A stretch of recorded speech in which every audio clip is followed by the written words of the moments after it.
Welcome to Decide Your Destiny. I'm your host, Josh Jacobs, and today we have a very special guest. Growing up as a skater in Southern California, he went from broke, lost, and $30,000 in debt to interviewing over $10 billion worth of entrepreneurs, growing over 100,000 subscribers on YouTube, and creating an awesome coaching program that I have the pleasure of being a member of. Please welcome the creator of The Passionate Few and the High Ticket Podcast Accelerator, Omar Elattar. Thank you so much for being with us today, Omar. I'm so excited to have you, man. Thank you, Josh. I appreciate being on, man. I love that intro, and I love working with you. And I'm honored to be on and share a little bit of value here with your audience, man. Thank you for having me. Thank you for being here, man. And before we jump into it, I want to dive into your story, but I have to share one piece of info with you, which is awesome. The first podcast that I ever watched or listened to, but I watched on YouTube, is The Passionate Few. And I'm telling you, I've watched or listened to a podcast every single day since that day, and usually about 4 or 5.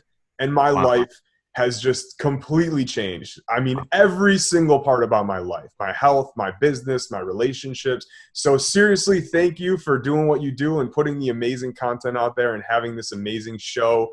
Before we even get to the end, I recommend everybody check out The Passionate Few because it's changed my life. So I just want to say thank you for that before we even jump into anything. Thank you, man. That means a lot to me. It was, a couple of years ago, it was nothing but a dream. So, to think that we've grown the show and started it and we've attracted amazing souls like yourself to it who are inspired by it and love it just as much as we love to create it. That's a gift, man. So thank you for, like I said, having me on, and thank you for appreciating the show. It means a lot to me. Thank Absolutely, you. Man. All right, let's still jump. Trip that anybody listens. It's a gift. I really do still trip out that anybody listens. So when I got one view, I was blown away. So now that it's in the millions of views, I trip out every day. I'm sure. That's awesome, man. Well, thank you. Like I said, let's jump into it. I want to hear a little bit about you, a little bit about your childhood. Tell me where you grew up. What was life like for you? Yeah, man. It's interesting. So I grew up in Southern California. So my whole life, I've lived in and around LA, Orange County, and SoCal. And growing up, I always wanted to do big things. I just didn't know how, right? I would see people having jobs, and I was always willing to work, but I kind of wanted to get paid to play. I kind of wanted to work hard at something I enjoyed. So as a kid, I knew a little bit about that because I played soccer and I loved soccer. And then I got into skateboarding, and then I got into doing short films. And so all throughout my, teenage years and early 20s, I was always trying these, different things. And I wanted to be the best and the pro at that. None of them quite panned out till later on when I would end up starting The Passionate Few just a couple years ago, 4 or 5 years ago, maybe 4 years ago. But until then, man, I grew up, like I said, in SoCal, just trying a bunch of stuff, trying to find my passion and trying to figure out how to get paid for it with no major wins. So that was kind of the beginning. Okay. How were you in school? Were you a good student? Did you like school? Yeah. I was an A and B student. And as I went through school, it progressively got worse. So in elementary, I was straight A's. I would say in middle school, I was A's and B's. And then by the time I got to high school, I was B's and C's, maybe sprinkle in a D and an F, maybe a D, sprinkle in a D, give or take somewhere in there in high school. And then in college, it was all over the place. A, B, C, D's, F's. I had the whole palette in college. And I think that was really indicative of the fact that I started out, I was always a pretty sharp kid. I was always reading. I was always trying to learn stuff. I still am like that. I ask a lot of questions. I'm so curious about how to make things happen, how things work. But I think really at that time I was losing interest in school because my passions were pulling me more than school was pushing me per se. So that's kind of what it was, man. It was a trajectory that started up there and kind of just progressively got worse as my interests waned outside of school. I relate completely. I probably follow the exact same story you just said. Yeah. So what about, you mentioned how you were trying all these things. Did you have jobs during this time? Were you entrepreneurial during this time? Tell me a little bit about that. Yeah, so it's interesting. So I started doing things entrepreneurially probably around high school. I think like sophomore year of high school, I was working on a couple different things. I used to go to, one of the things I used to do was I used to sell chocolates. So I would literally go to Costco and they would sell a box of 30 chocolates and they would sell it for like $10, give or take. So I would go and I figured, okay, there's 30 bars. And if I sell each for $1, that's $30.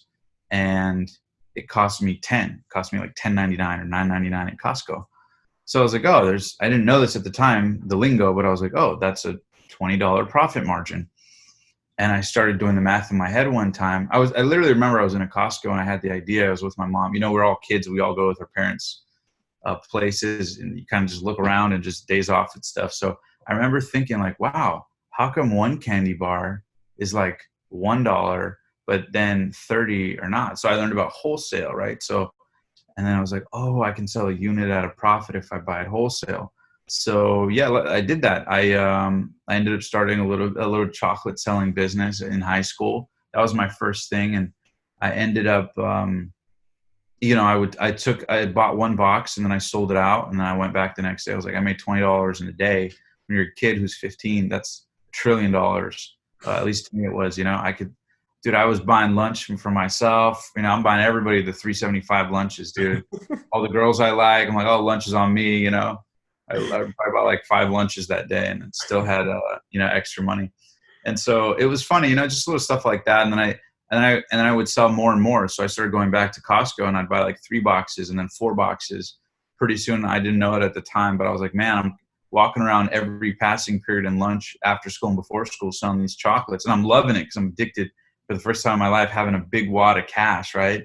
And they're ones. So they're some people want 2. So, by lunch, I got a fat stack of money in my pocket. So it sort of started conditioning me to to make money. And I loved it. And people were stoked because the cafeteria sold it at like $1.50. So here I was selling it at $1. I'm undercutting the home market, So I owned pretty much the whole school was a market. I mean, dude, everyone in high school, think about out of 500 kids, for example, in high school, I bet you at least 60% of them have at least $1 on them. And if they were going to spend it on anything, they're going to spend it on a Snickers, a Twix, all that.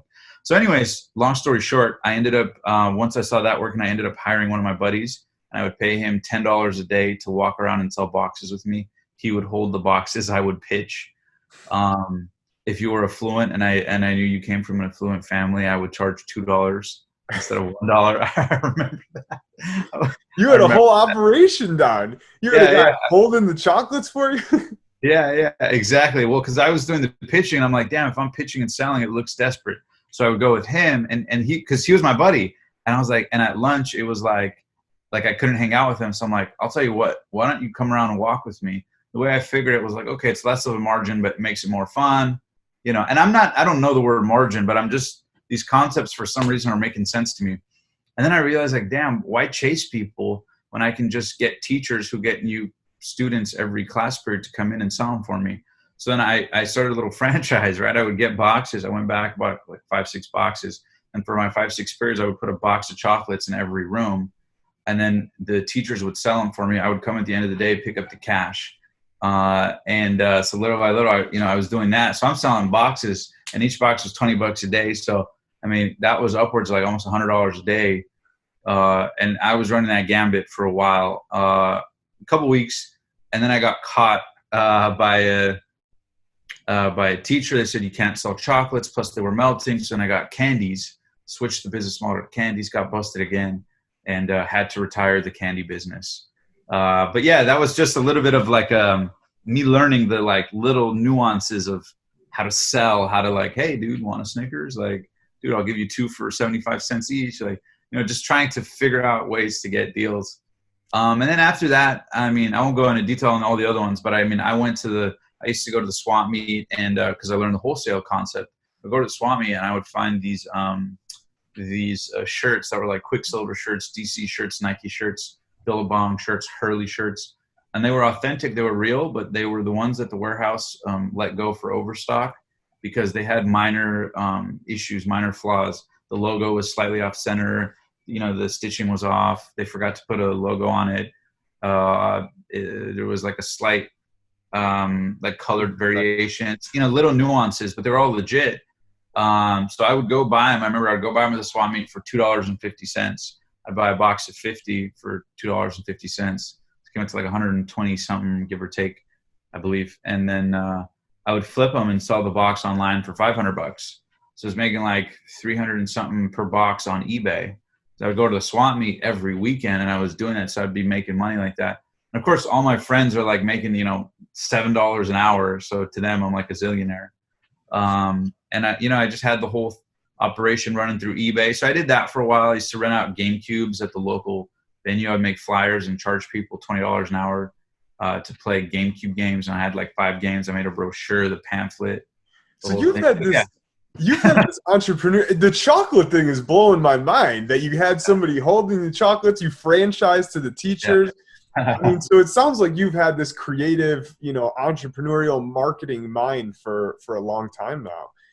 Yeah. It's interesting. I don't really think it's weird because I did have that. And then I kind of took a kind of hiatus from entrepreneurship because yes, to answer your question, I was like that. But then maybe like after that, I kind of didn't do anything for a couple of years. And I would only later kind of get back on the bandwagon when I sort of saw the jobs that were out there and how much to me they sucked. I mean, I worked at a yogurt bar. I tutored kids. I love tutoring kids. I started tutoring kids for $10 an hour in underprivileged areas, and then moved up to being like a private tutor for like a high-end tutor company. And I was getting paid $23 an hour, and I was stoked. 23 an hour. I was like, man, this is awesome. So I found myself kind of in cool momentums, but after that, man, and I was getting late into college, and I wasn't finding anything. So that's when it reactivated the entrepreneurial spirit. And the first thing I did was, I grew up skateboarding. I was giving skateboarding lessons for $20 an hour. In retrospect, I probably should have spent all of my teens and early 20s doing that and like really building a clientele of that, because even though, to my parents, that would have been the most esteemed thing, I think I would have been much happier. I would have gave more happy, positive energy to the world, connected with amazing people, plus got paid to do what I love. And just learn marketing, so I did a little bit of all of that, but nothing ever quite fully came together. So yes, to answer your question, I was always entrepreneurial, yes, but I never really had any big wins. They were just kind of like little hits at the time. Okay. So the skate lessons, that was when you were in college? Yeah. Skate lessons, I was probably like 21. Okay. Gotcha. Yeah, 20. So and then there was a few year gap between starting the Passionate Few. I'm curious what kind of actions or events took you from those, skate lessons to starting this, unbelievable show that you have. Thank you, man. Yeah. I appreciate that. So when I started doing skate lessons and stuff, I was like 21, 22 kind of thing. And I kind of was shy about it. Like I kind of like wanted to do it low key, but I made like business cards, the whole thing. When you love it, you just find you're more creative of how to make things happen. And the thought of getting paid to skate $20 an hour was like the coolest thing ever. In retrospect, I could have probably, done like 2-hour sessions for like $40 and had groups and like really, and like maybe hired skate coaches under me, but I didn't have that foresight or the confidence or the marketing know-how then that I do now.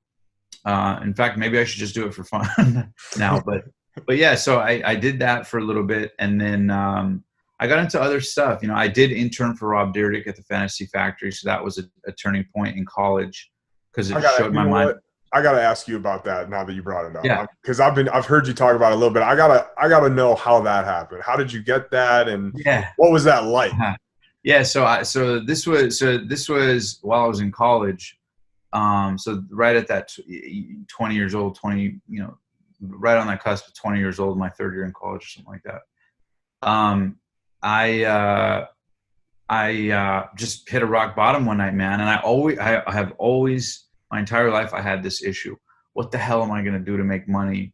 And I was always so picky about the fact that I had to love it. I was so picky.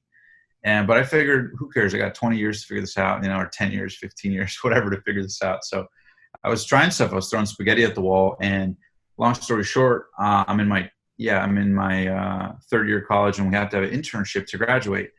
So I'm looking at all the internships. I'm asking people around me, and everybody's talking about Deloitte and, you know, all sorts of companies that don't sound like anything I've ever heard of.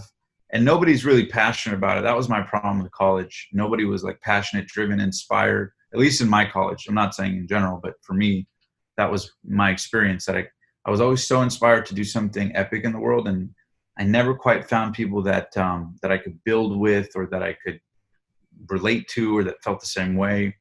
I don't know why, but, you know, I did the best of it. And so, yeah, I mean, in college, I realized pretty quickly, like, okay, I'm going to try to get an internship I like. So I wrote down a list of all of these skate places, and I was like, screw it, let me roll the dice. One night I messaged, I wrote down a list of 50 skate companies I'd want to work for, and then proceeded to have a beer and smoke a joint. I figured that would ease the stress of writing it, you know.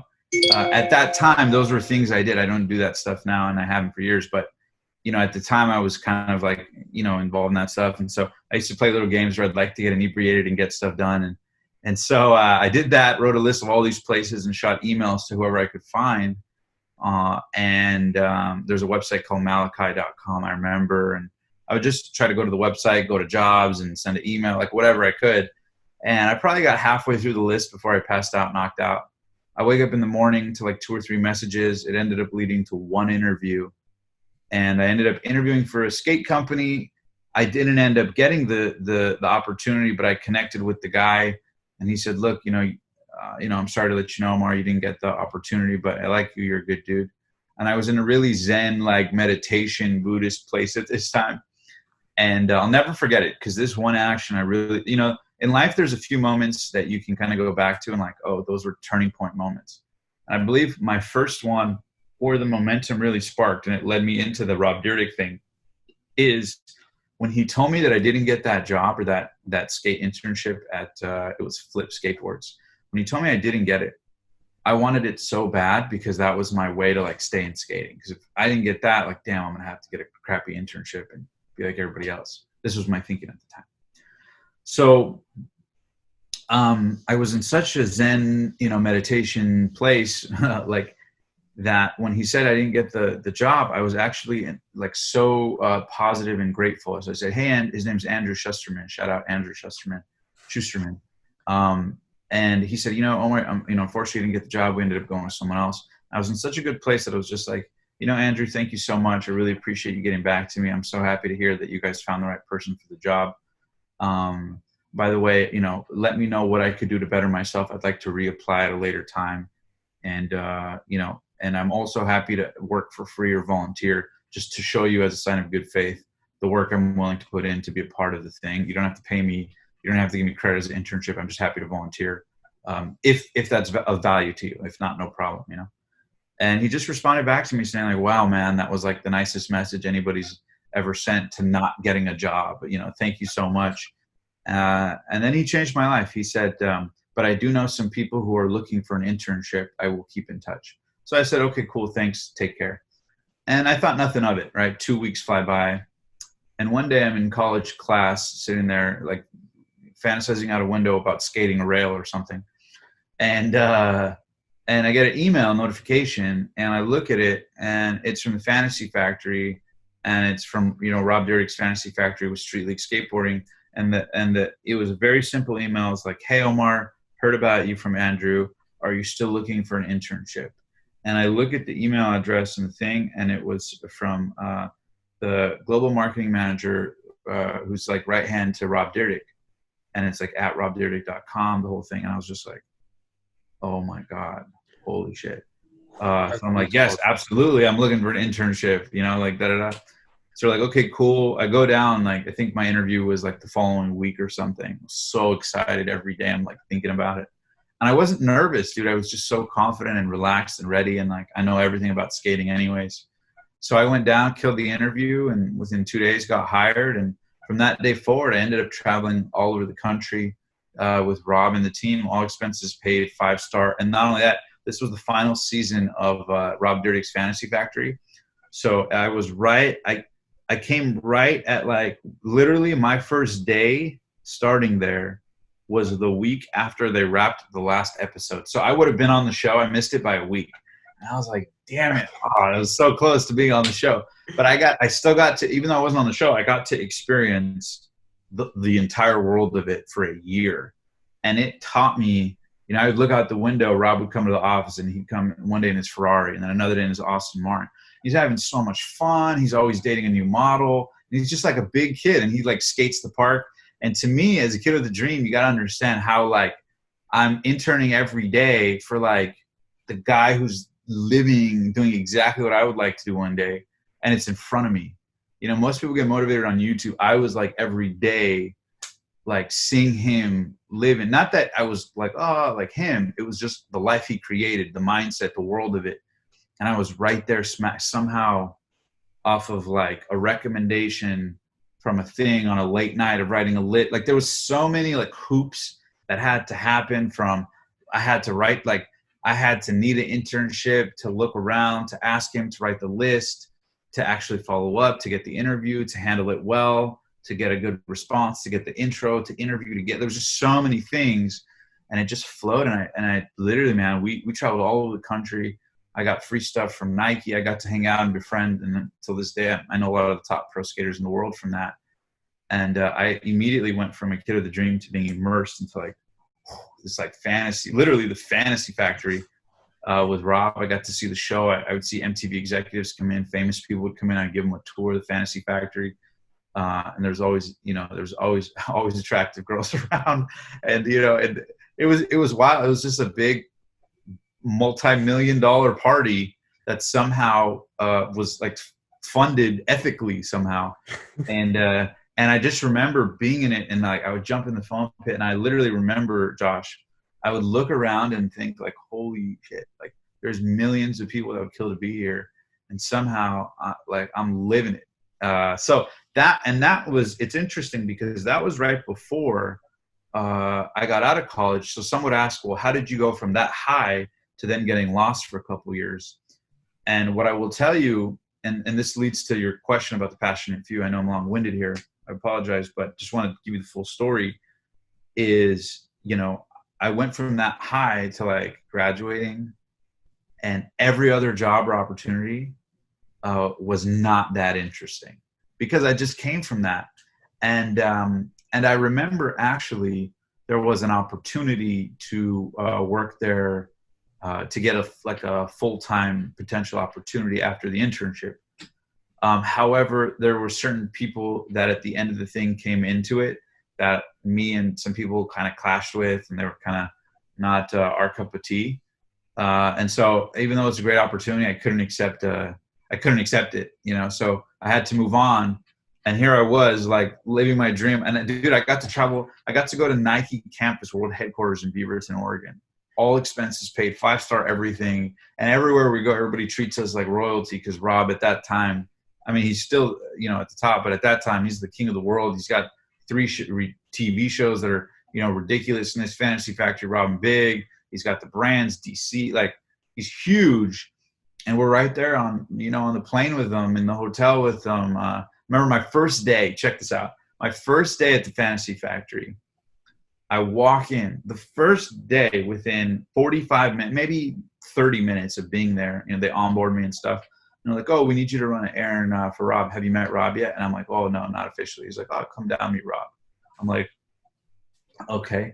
Like, I'm like all nervous. So I go into Rob's office and there's all these skateboards. Now you got to understand, for me, a kid who dreamed of being a pro skater, I feel like I'm in a movie. I'm like, no way. Like I'm in it. Like I'm not watching, I'm in it, you know? And I see all these boards on the wall and Rob's at his desk. And it's like, and I'm like, I'm in the real world of it. I'm stoked out of my universal mind.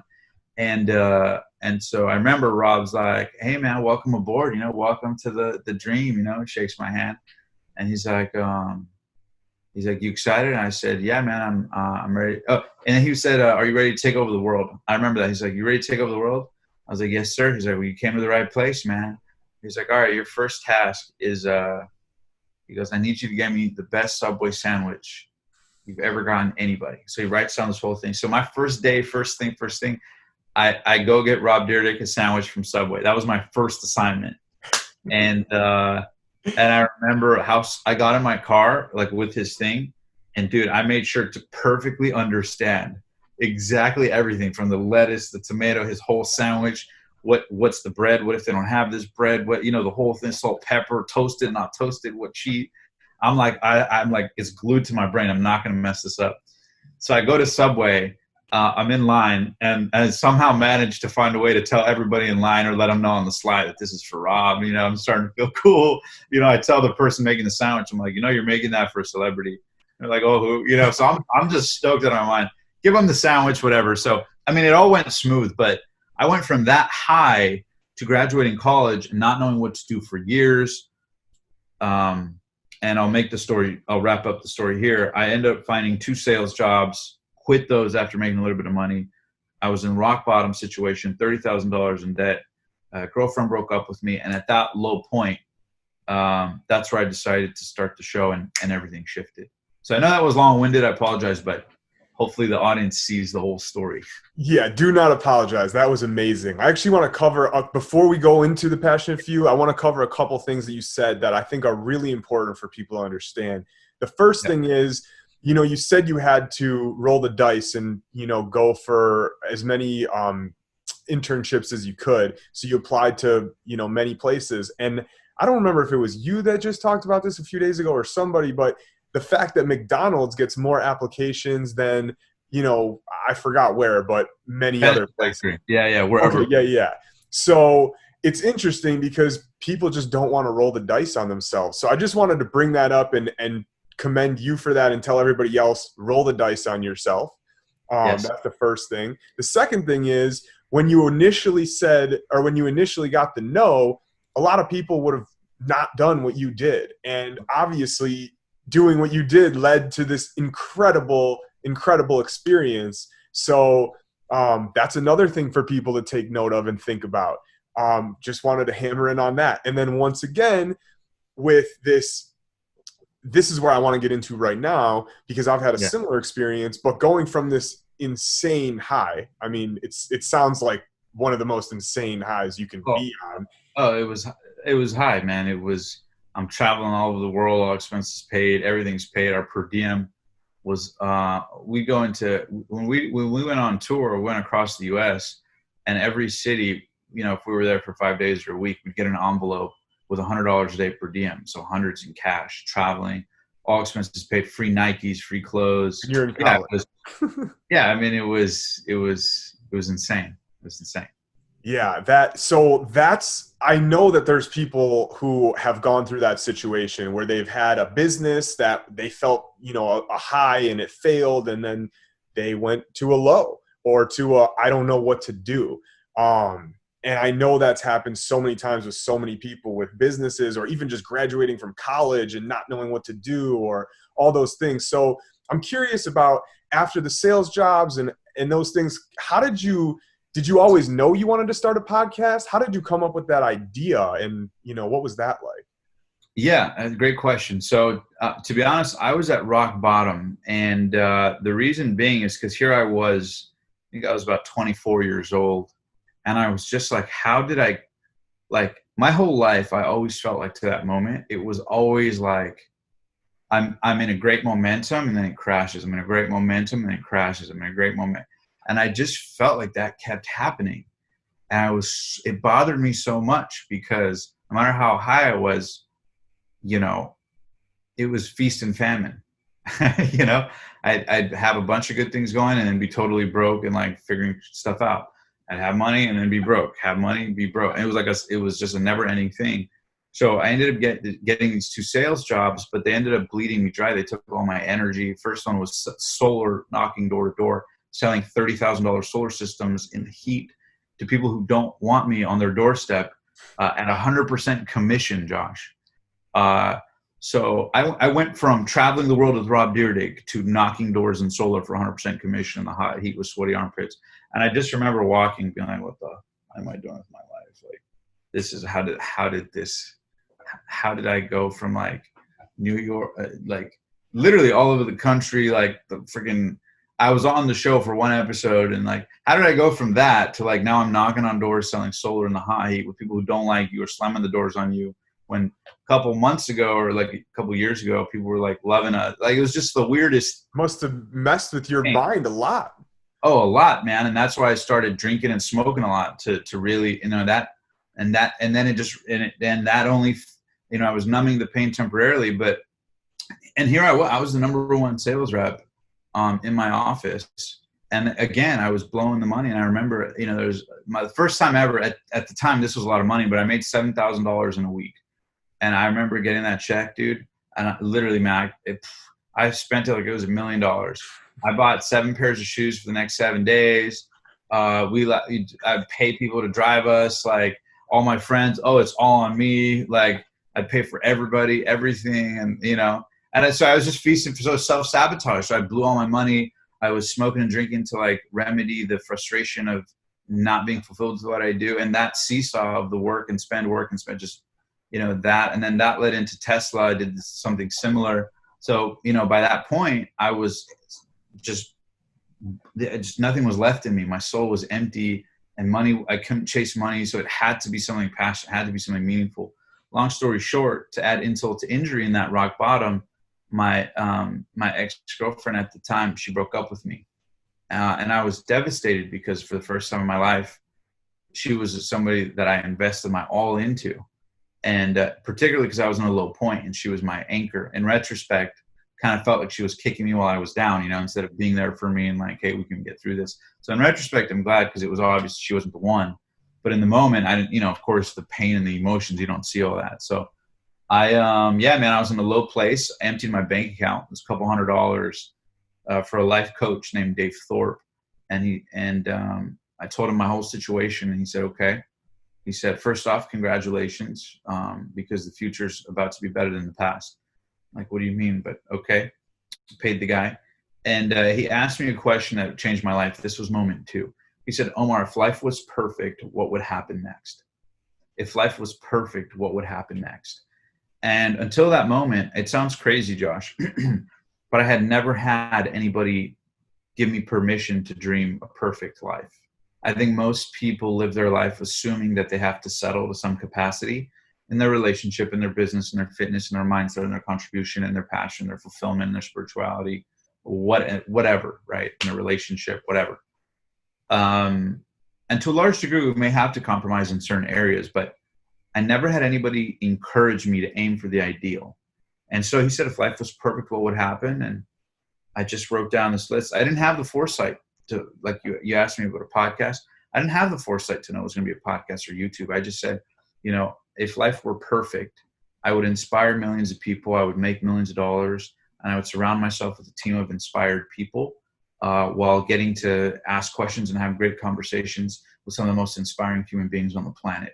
And I would find a way to get paid for that and impact people for that. I said, okay, so what are the ingredients we like? And we isolated the ingredients, and we took a piece of paper. We didn't go a hot podcast. It wasn't like that.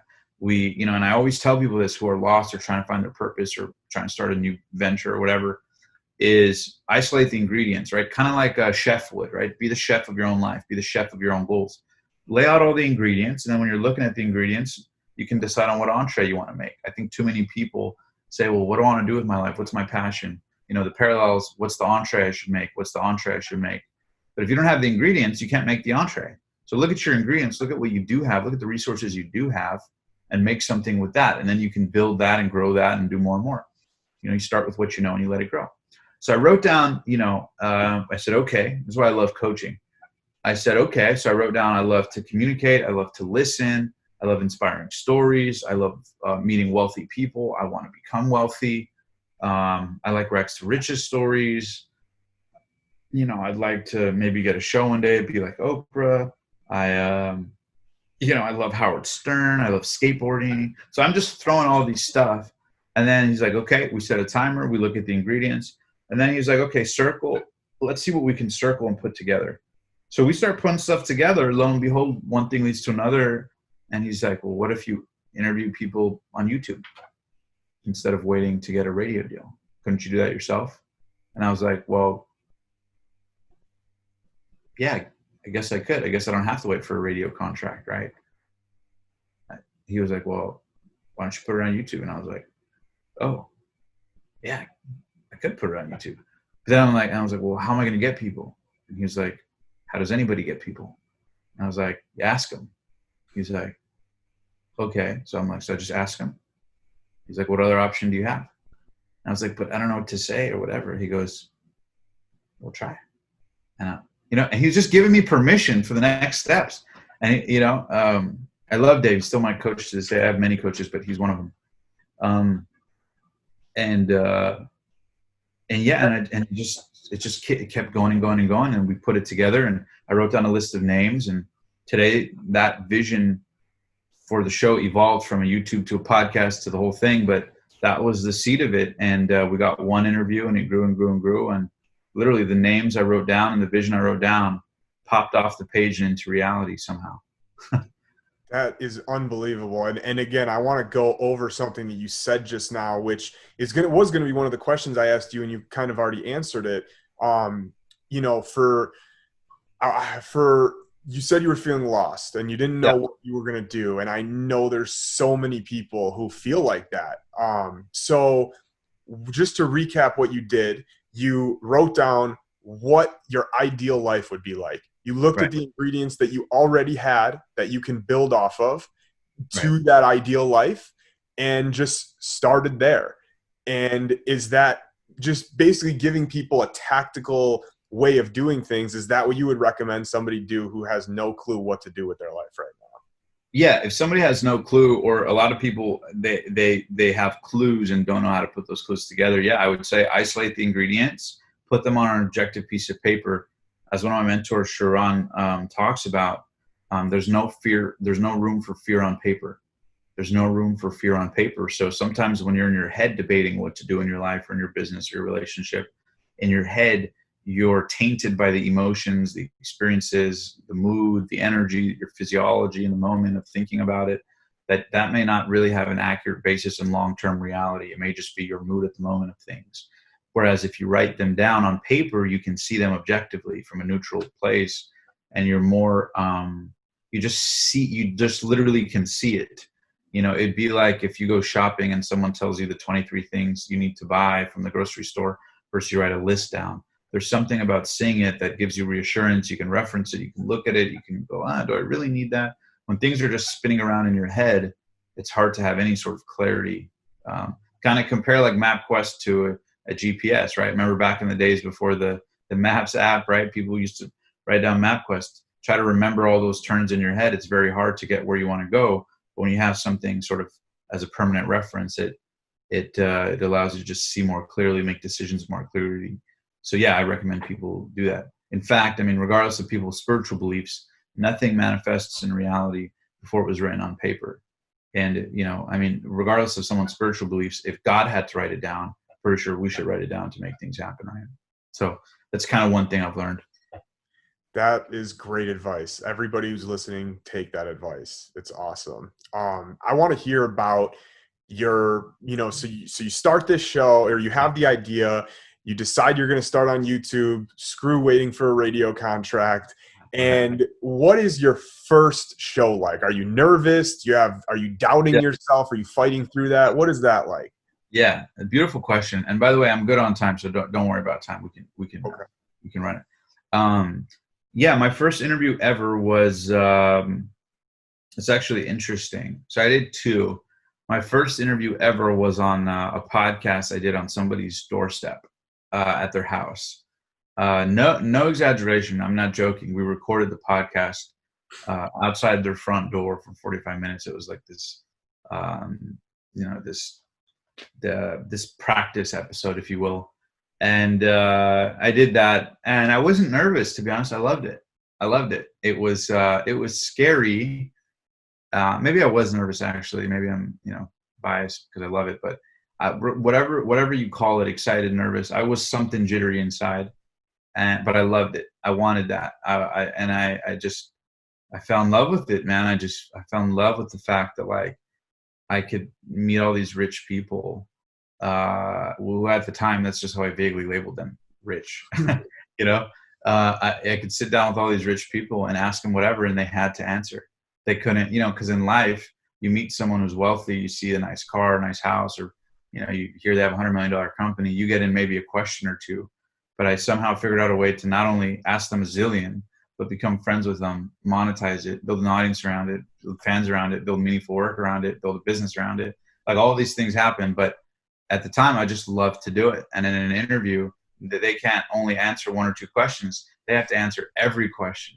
And I became addicted to that because I don't know. It's just like it's like an intellectual buffet. I can just for 1 hour ask, today we were just sending an email to Tony Hawk. So God willing, that's going to come together. But like to think that I can just sit down and ask Tony Hawk whatever I want for an hour on my show is a like very exciting thought to me. So I want to fill my life with as many surreal experiences as possible. And yeah, so that's just kind of how I went about it, how I started getting interviews. And after that, in the beginning, there wasn't big names. It was like makeshift for the first couple. And then it was, I saw a guy at a gas station, Cliff Braun. He was like a young guy, had a sports car at a gas station. and I just approached him. I said, hey, dude, if you don't mind me asking, what do you do for a living? You're young. This is an amazing car. So we ended up hitting it off. And long story short, I said, hey, would you be up to do a podcast interview? My show is called The Passionate Few. At the time, my show didn't really exist. I had just been doing interviews. It didn't have a name or anything, but I just made it sound like I knew what I was talking about. I said, we're in post-production and would love to have you in the lineup when we launch. One thing I tell people who want to start a show and sort of don't have an audience is to say, hey, it's in post-production. So that way they won't go, well, what views do you have? Well, of course, I don't have any views to show you because it's in post-production right now. It hasn't launched yet, but it will soon. And I'd love to have you in the lineup when it does. So he agreed. We ended up becoming friends. And just so little by little, I got my training wheels. And then I thought, like, I got to get a big name for people to actually listen. And so I went back and remembered that my ex-girlfriend who broke up with me loved Grant Cardone, Quest bars, and Hot Cheetos. So I made sure to do whatever it takes to go to the ends of the universe to interview Grant Cardone, the creator of Hot Cheetos and the creator of $1 billion Quest nutrition brand. And I would go wait outside of places, follow them on Instagram, message them relentlessly, did whatever it took to get those interviews. And those interviews ended up being the most watched and downloaded interviews in the world relatively quickly, relatively luckily. But that was it. It all happened kind of fast and ferociously in that first year. Wow. That story about those 3 first interviews, that's funny. Or the 3 big ones. Yeah. But, so you start this show to meet inspiring people. You get to talk to rich people. Right. But obviously, now you've grown a huge network. I mean, over the years. Right. What types of opportunities have come from networking with these people? I mean, I've seen you get phone calls from some of them, on our coaching calls. What type of opportunities has come from it? Yeah, it's interesting. One thing I find is that when you're a value provider online, as I started meeting affluent people and successful people, I noticed without hesitation, a common denominator, and I'm not exaggerating, it's not some, it's like 99% of the first 3 to 5 touches of every conversation, and most conversations, is what can I do for you? Who can I introduce you to? And so it's all about it sounds so cliche, giving value, but it sounds so cliche, but I'm telling you, there's not a single interview I've done where the person after said, who do you want me to introduce you to? Or, who else can I introduce you to or connect with you, or here's my number, or maybe not always the same thing, but always something, even if it's kind words, acknowledgement, hey, get in touch anytime if you need anything, or good job, let's do a round 2 sometime, you always get something. So I think one of the main opportunities, I'd say it's probably fourfold.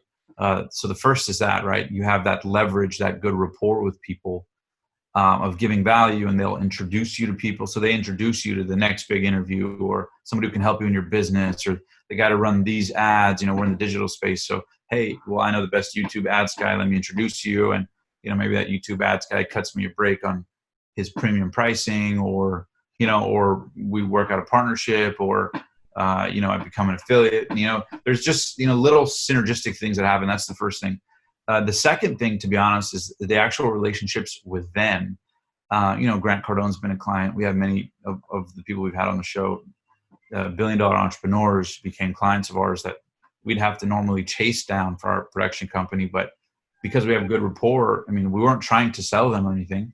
They're just like, hey, can you help us with this? Can you help us with this? And they love the interview. So whatever we're offering or selling or whatever, they usually want to, when you do a dozen interviews and you mention what you do and it could serve them, it's only a matter of time before they sign up for it. And not only that, they'll sign up for the higher tiers of stuff. So, we have stuff that, $25,000 projects that, like, because we built a show, deals and clients just come to us. So we never had to really chase and that was really the dream for me, is like, I wanted to set my life up in a way where things came to me, where we weren't desperately chasing stuff, where we were working hard, but we were working hard to create leverage for life, to create attractive marketing where people would see the value in the marketplace we provide. So that would probably be the second thing.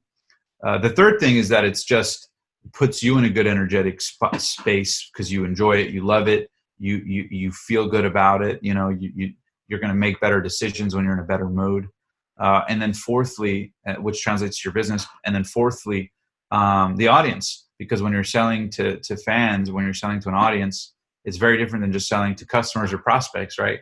When whatever product or service we offer, when people talk to our team, we're not just a business selling stuff.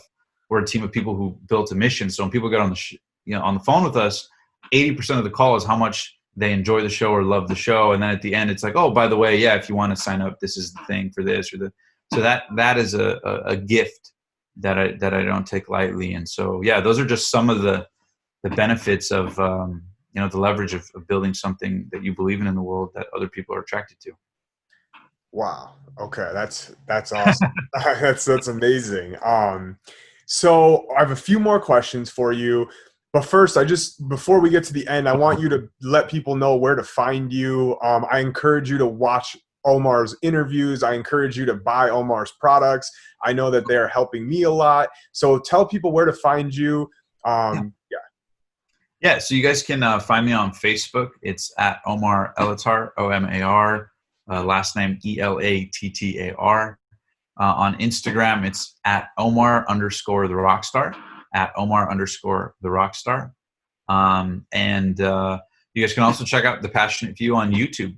Just search The Passionate Few or search my name and enjoy any of those interviews. Let me know how you guys enjoy it. And we'll put those all up on the screen here too so that you can see. Cool. So I got to ask you a juicy question. You've been talking about these big guests, the opportunities that have come from it. Once again, I encourage you to get Omar's coaching, but I want to just dig in and, for somebody who has a podcast already and is looking to get their first big guest to be able to, what recommendation would you give for somebody to get their dream guests? Yeah, this is actually great. There's a lot of different pieces of advice I can give you on how to optimize it, but the biggest, how to optimize your messaging, but that comes with experience. The biggest thing I would say, and I found this to be totally true, is be willing to get a no, and almost you kind of got to seek the no and get lucky on the yes in the beginning. And that is a very hard leap of faith. Till this day, there's even as much as we've done, there's some of the biggest interviews I've got was like, screw it, let's just send the email. Let's just send it. Like, if we never hear back, at least we sent it and it's on my conscience. At least I tried. And we'll get oh yeah, sure. How's this day and time? And we're like, oh, really? So there's, Tony Hawk, we just reached out to. Obviously now it's at a different level because our show, we have a lot more leverage. But even in the beginning, I started at zero just like anybody else. And it wasn't that long ago. And it didn't take that long, even at zero. We didn't have, I don't even think we had 100 subscribers when I started getting these big interviews per se. In the beginning, I just asked. So the best thing I would say to people, whatever it is, just ask, go for it, try, just try. And almost mentally expect a yes, expect a no. Hope for a yes, but expect a no, not from a mean place, but just from you never know. If you just ask, a lot of times people don't care about how many views or whatever you have. I've interviewed some of the wealthiest people on the planet, and I will tell you beyond a shadow of a doubt, the biggest people are the easiest to get in touch with, because most people never even try. Most people self-disqualify. You would imagine that millions of people are, messaging, for example, Jeff Bezos, the founder of Amazon. I emailed him and he actually responded. But because most people assume that, what are the odds? I could never, I could never, who am I? It kind of goes back to the McDonald's thing. More people apply to McDonald's than their dream job. Nothing wrong with McDonald's, but it's probably not many people's dream job. The reason is because people usually only try where they feel like they can get a guaranteed ROI on their effort. They probably feel a higher guarantee of McDonald's. So you have to be willing to take actions where there's no guarantee of ROI, where it's a little bit of a risky ROI. And if you bet on yourself, you do that 5, 6, 7, 8, 9, 10 times, you're going to get lucky, 1 or 2 of those, and they could change your whole life. Great advice. Great advice. And I'll tell you, I'm a personal testament. I took your advice. My first interview was with a guy that sold his company for $1 billion. So that was crazy. $1 billion entrepreneur, Bobby Castro, man. Great job on that. Yeah. And didn't ask how long my show's been on, didn't ask how many subscribers I have or anything like that. So you're absolutely right. I love it. And that's why I teach that in the course, the High Ticket Podcast Accelerator. It's like, and if you guys are interested, you could message Josh, or I'm sure there's a button below. You guys can check it out or ask any questions about joining. But, the one thing I tell people is, like, you'll be blown away at how many things can happen if you just have the courage to ask. And all the fears of why it won't work, a lot of times are in your head. So if you're going to get a no, let them tell you no. Don't tell yourself no. I love that. You, once again, you put that on me, and I reached out to 100 people that first day. Like, I could have convinced myself easily not to reach out to any of them, but right. Just go for it. You just go for it. And when you do bursts, and I love that you said 100, because when you do bursts of intensity like that, you're less emotionally dependent on the one working out, right? When you send 100, you can deal with 98 rejections. When you send 3, it's hard to get 3 rejections when you just sent 3, You can copy paste the message, just change the name. Yeah, exactly. That's what I did. Yeah. Man, okay. Well, this has been amazing. I have 2 more questions for you. One is just I'm genuinely curious about, because I really want to know. I know you joined the $100 million mastermind. What's that experience been like for you? I'm just curious about it. Have you met a lot of awesome people there? And I followed that weekend that you had or something. I just want to hear it for my sake. Yeah. So the 100 million mastermind was absolutely bonkers. It was biggest check I've ever cut for investing in a coaching program was $100,000.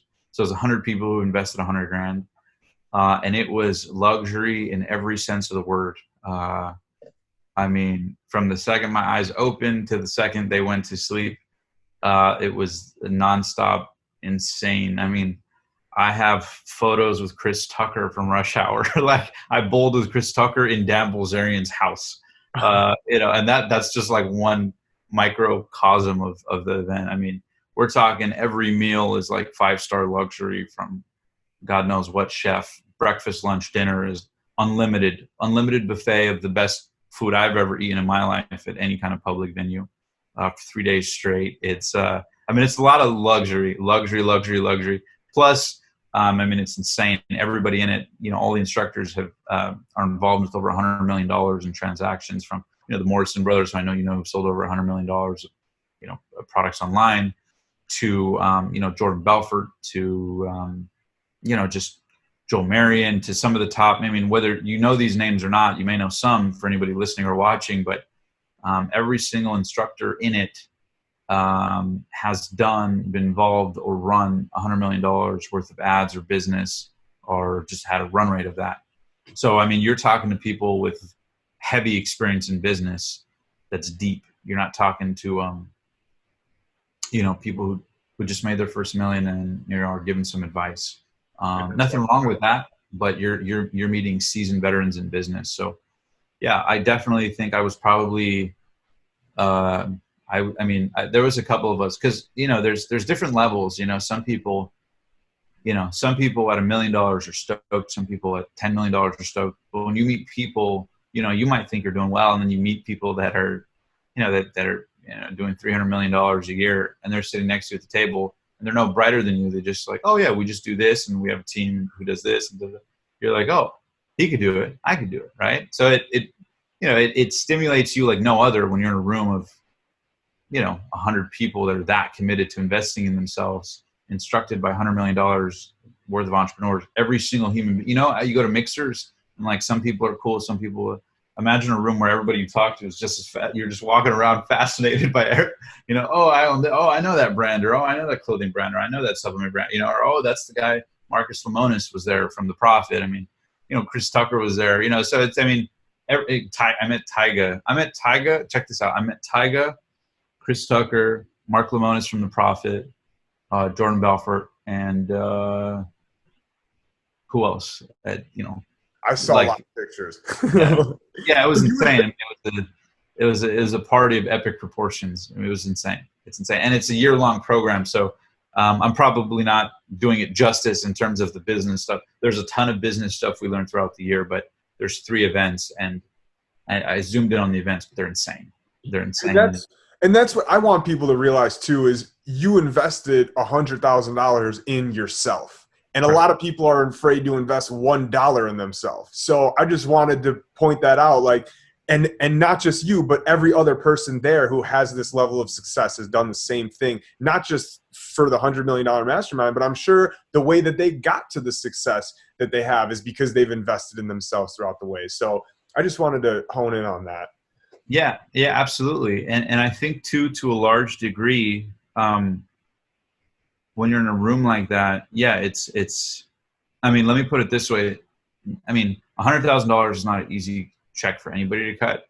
But I mean, most people in the room, $100,000 is nothing, it's not it's like investing $100 or something, So, but here's what I mean. The reason I'm bringing that up is because it's a part of their identity. I mean, all of them. I literally haven't met one of them that wasn't a part of other masterminds, hasn't invested into other courses, everyone at that level is investing into each other's courses and investing into trainings. I mean, they're obsessed with the growth. I have yet to meet a person who became successful. People say self-made. Well, sure, but you got to learn from somewhere. And a lot of times if you're trying to do it yourself, well, that's how you end up, over leveraging yourself, or going into severe debt, or, and those things may happen even if you take advice, but if you do it on your own, why reinvent the wheel? Success leaves clues. I rather, waste money, quote unquote, than waste time. And if I can cut the learning curve by investing in it, and I know, Josh, you have courses and trainings that I recommend. It's like, if people can invest in themselves and learn stuff, then they'll save time and effort and stress and energy and thousands of dollars, if not tens of thousands, if not hundreds of thousands of dollars, if not hundreds of thousands of hours, when just because you're scared to invest in something. And I understand it's justified, the scariness, but the way I look at it is like, I know what it costs me. I think people who really think about their future think about what it can do for them in their future. Most people would say, you don't look at a house and go, a house is $500,000. Oh my God. You go, oh, what can the security of a home do for me? If you want to buy it, right? I know people have different opinions, but you don't focus on the price and you make your decision based on the price. You make your decision based on what that asset will do in your life in perpetuity. And so it's a very different way of thinking, but successful people think like that. And most unsuccessful people I know are more focused on hanging on to what they got instead of investing in it to grow. You cannot grow what you don't plant. And by investing in yourself, you're planting seeds into your future. You're buying the seeds.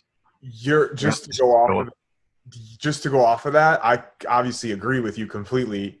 Your course probably took what would take 6 months and allowed me to do it in literally 6 days. Like that's, but I'm being serious. Like, for somebody who wants to learn something on their own, the best way to streamline that is to pay somebody who is in the spot where you want to be and figure out how they did it. Like that's the best way to do it. So, all right, we got one more question. I would just, for somebody out there who hasn't started their podcast yet and wants to right now, or, after listening to this, they're like, wow, I need to do this also. What would the first, 3 steps to going and start, or a few steps, whatever you think, to going and starting their own podcast? Yeah, great question. So of course, I would say, the 3 things that I would recommend, and I would encourage you to write this down if you guys are watching or listening. is number one, pick a deadline for when your first episode comes out, even if you haven't booked your first interview yet. So set a date and time for when episode 1 launches. A dream without a deadline is just a dream. So set a deadline. Nothing becomes real until it's scheduled. So that would be my step 1. Set a deadline. Number 2 would be make a logo. And the reason I say that is because if you have a deadline and a logo, somehow it comes to life. I mean, you might notice behind me, there's about a dozen of my logo. I have shirts and hats and stuff. I keep it prevalent on my mind. I have on my laptop, I have a sticker of it. And the reason I do that, and I recommend people do that, is because what you show to your mind most often is what it will subconsciously work on. So a big reason I believe that we were able to build the show is because I put my logo everywhere. So I see it, I'm thinking about it, I have a responsibility to it. It's like a child I have to take care of over and over. I see it. It's not just this thing on a screen or on my phone, on my laptop, in this one little corner, in this one little app. It's behind me on the wall. It's on it's some of my shirts. Literally, I know the CEO of ties.com. I was going to message him today if he can make me a passionate few one, because I'm a firm believer. I haven't thought about getting a tattoo of it, but probably won't. But it's like, I'm a firm believer that what you show your subconscious mind, your innermost dominant thoughts become your outermost dominant realities. So I'm a firm believer in doing that. So number 1, create a logo that you believe in and a name you believe in. And number 3, launch episode 1. So the third piece of advice would be to launch episode 1 and just focus on one. Whether it's YouTube, a podcast, just focus on one. Maybe it's not perfect. Maybe the logo, it can be changed later. Maybe that you're kind of nervous on the interview. Maybe you kind of want to start. You kind of don't know if anybody will listen. You feel weird, whatever. Do it anyway. Just get to a deadline. Even if nobody listens to it, plan nobody to listen to it. Just get it out there. There's a power in what I like to call the law of one. So just put one out there. Set a deadline, make a logo, set up your first interview, and launch it. If you do that, boom, now you've proven to your conscious mind and subconscious mind that you can take an idea and turn it into physical reality. And the more you can link those up from thought to reality, thought to done, the more you build that muscle. And from there, it's just a matter of rinse and repeat and showing your beliefs what's possible. And you can build an audience, monetize all that. And of course, if you want to learn that system, in the description below, we'll put a link there for you to join the High Ticket Podcast Accelerator. We also have a free Facebook group you can join and get more information on stuff, and join other podcasters and YouTubers who are on a mission to share inspiring stories. But essentially, yeah, those would be the top 3 tips that I would recommend. Deadline, logo, and launch episode 1 imperfectly. Man, amazing advice, amazing answers throughout this whole thing. I've gotten goosebumps like 6 times. So this was awesome. Thank you so much for doing this. Thank you for your time. Everybody go follow Omar. Everybody go consume his content. Go watch The Passionate Few. I promise you it's going to change your life. Thank you so much for your time, Omar, man. I appreciate you. Thank you so much, Josh. I absolutely love what you do. And for everybody listening, make sure to follow Josh and let him know, how you enjoyed the episode. Go check out other episodes. Getting Josh into the coaching program was awesome. What he's doing in the world is epic. And you guys have a good leader in Josh. So I hope you guys really enjoyed this episode. I hope we brought you value, and I hope you guys go out there and take imperfect action and trust yourself. You don't have to be perfect to decide your destiny. You just got to take action. And little by little, those actions will get better and better. Amazing. Thank you so much, Omar. I will awesome. Thank you so much, Josh. Appreciate you. Peace.